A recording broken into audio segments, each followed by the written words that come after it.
Qué bueno que siguen con todos nosotros. Nos encanta que nos estén acompañando en nuestro programa En el Medio. Hoy estamos conversando con Ángela Barrios Olivares. Ella es psicóloga, docente de la Universidad Nacional Experimental de las Artes, UNEARTE, en el estado de Nueva Esparta. Pero además de eso, ella es integrante de un movimiento social del que vamos a hablar también ahora. Vamos a conversar sobre ese movimiento que se llama Crearte Salud. Antes de continuar la conversación, vamos a compartir con ustedes nuevamente la pregunta de la semana. Adelante en el medio cultural. Consejo Legislativo del Estado Zulia trabaja por el futuro del pueblo. Zulia, futuro seguro.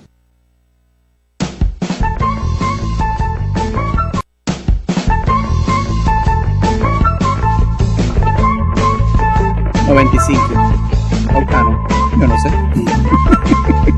95. Octano. De verdad no sé, o sea. No, ni idea. 95.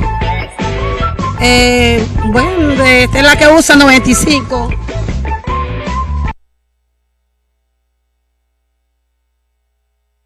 Consejo Legislativo del Estado Zulia trabaja por el futuro del pueblo. Zulia, futuro seguro.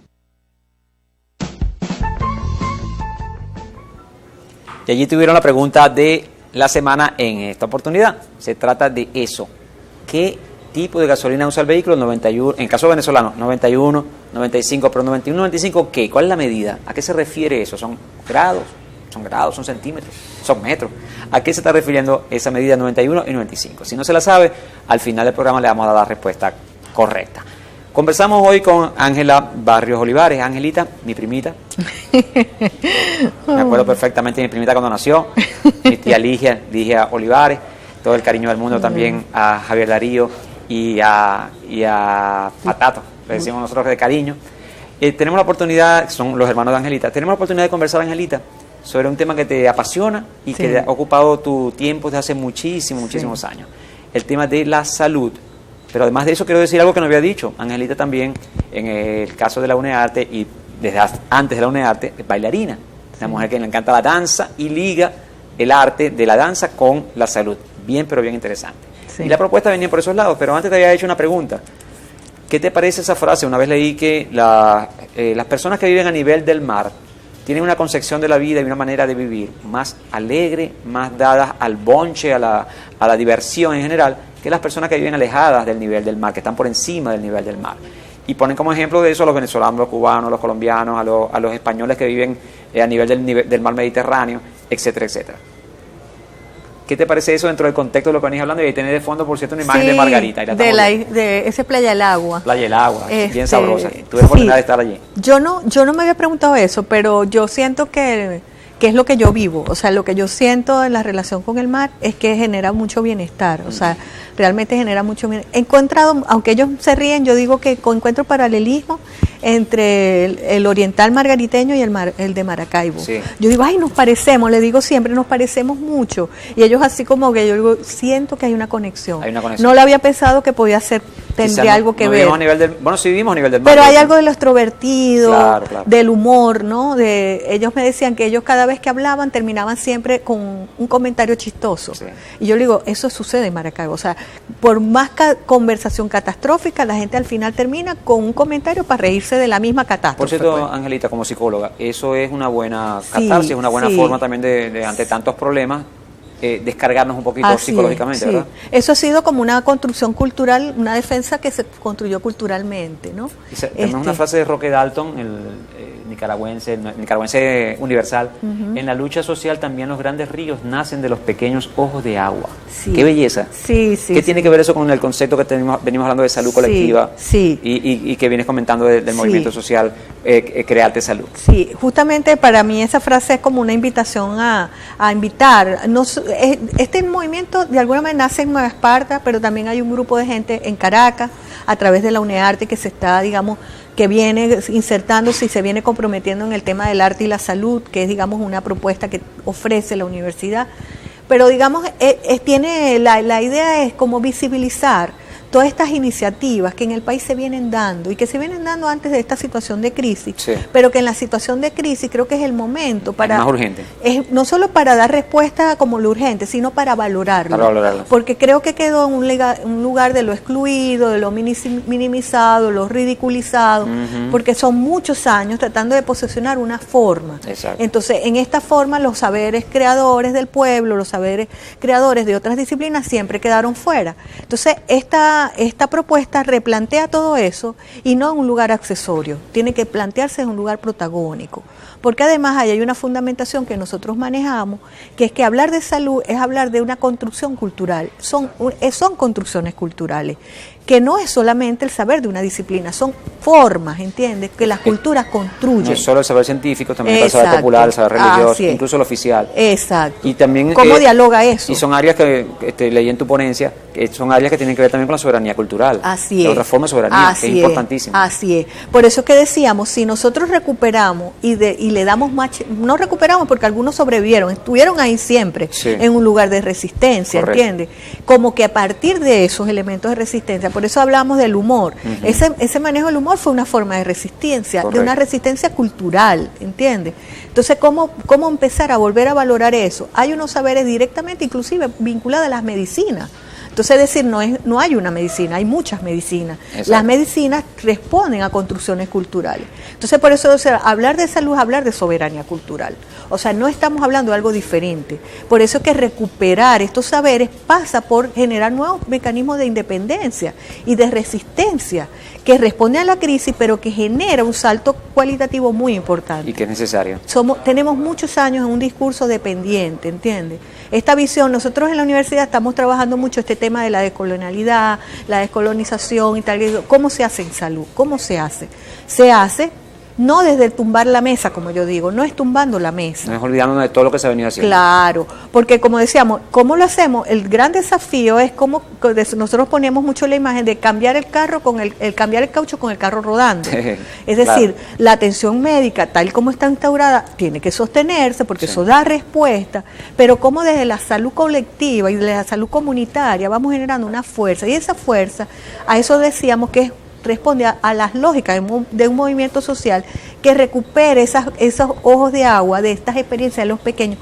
Esos ríos pequeños pueden hacer un gran caudal. Exacto. Y en la medida que se emerjan y se conecten y se articulen. El movimiento social es una red de organizaciones, es la articulación. Por eso es que la invitación es que también en el Zulia nos encontremos aquí, podamos desarrollar el movimiento, que en Nueva Esparta lo hagamos, en Caracas, en todos los estados. Hasta ahora nosotros lo estamos impulsando a través de las sedes que tiene la UNEARTE, por lo menos en este caso fundamentalmente Caracas, y Nueva Esparta, Mérida, estamos tratando también de articularlo porque la universidad tiene. Lamentablemente no tenemos UNEARTE en el Zulia. No tenemos, pero hay gente que lo viene haciendo, Sí. hay gente en la Universidad del Zulia, hay gente que viene formándose. Yo creo que aquí es recuperar eso. Sí. Hay movimientos sociales vinculados al tema de lo indígena que lo viene proponiendo, ¿entiendes? De hecho, por cierto que yo quiero reconocer a la persona que designó la gobernadora en la Dirección de Salud Indígena. Esto calla. No nos conocemos personalmente, pero me han hablado mucho de ella porque venía haciendo un trabajo previo, ¿entiendes? Entonces, esas otras perspectivas tienen que recuperarse. El movimiento, como te digo, viene inclusive, por ejemplo, parte del movimiento es el doctor Huicho Gamero, Luis Rodríguez Gamero, que fue director de salud, es médico, o sea, viene de ahí, Desde la escuela médica. de la estructura del sistema público, viene de ahí, jubilado del Seguro Social, pero están, por ejemplo, el doctor Ricardo Berroterán, Alex Bracho, un movimiento vinculado a las medicinas tradicionales, al uso el uso de las plantas, el uso del agua de mar. Entonces, esta noción de terapias complementarias que se le han dado ese nombre, otra gente dijo que era alternativo y dijeron no son alternativos, otros los reconocen más como terapias complementarias. Lo que decimos son las otras formas que quedaron fuera, y entre ellas se hace un trabajo porque también en las artes se han reconocido como una propuesta terapéutica. Hay muchas formas en que el arte puede contribuir, muchas maneras. La danza, por ejemplo, ha habido experiencias interesantes en los hospitales, ¿verdad? Exacto. Igual que también con la risoterapia, incluso con movimientos de payasos. Sí. Y bueno, y hay un personaje muy famoso que es Patch Adams. Así es. Que trató y logró, de hecho, introducir el humor como una forma de terapia también para ayudar a los pacientes a superar sus enfermedades. Sí, sí. Y más allá de lo emblemático de esto, porque fue como un ícono que tomó como, porque entró por Hollywood, entonces claro, se hace famoso porque Hollywood le da la gran pantalla, ¿no? Correcto. Lo que nosotros decimos es primero reconocer eso, creemos que hay que reconocerlo, pero poner la pantalla en esas otras experiencias que no han sido tan difundidas, pero que se han mantenido. O sea, y que se puedan encontrar. El arte tiene muchas formas, por eso yo digo, tiene una forma terapéutica, por ejemplo, en espacios hospitalarios como lo que él hizo, pero tiene otras formas, por ejemplo, de psicoterapias que no tienen que estar exclusivamente en los ámbitos hospitalarios. Exacto. O tiene otras formas, el arte mismo. Ahora, cuando nosotros en este momento, ahora contextualizando el país, en el mundo eso se ha evidenciado. De hecho, las llamadas artes terapias nacen se dice que nacen en Europa y Estados Unidos después de la Segunda Guerra Mundial, porque los artistas logran el sufrimiento, ¿entiendes? Y el padecimiento de la comunidad después de una guerra, claro, está devastada. El sistema público no daba respuesta a ese nivel de crisis, a ese nivel de sufrimiento, y empieza como experiencia donde los médicos y personal de salud llaman a los artistas a colaborar. Que es disculpa que te interrumpa, es que es una forma contraria a lo que estamos viendo en pantalla en este momento, ¿verdad? Exacto.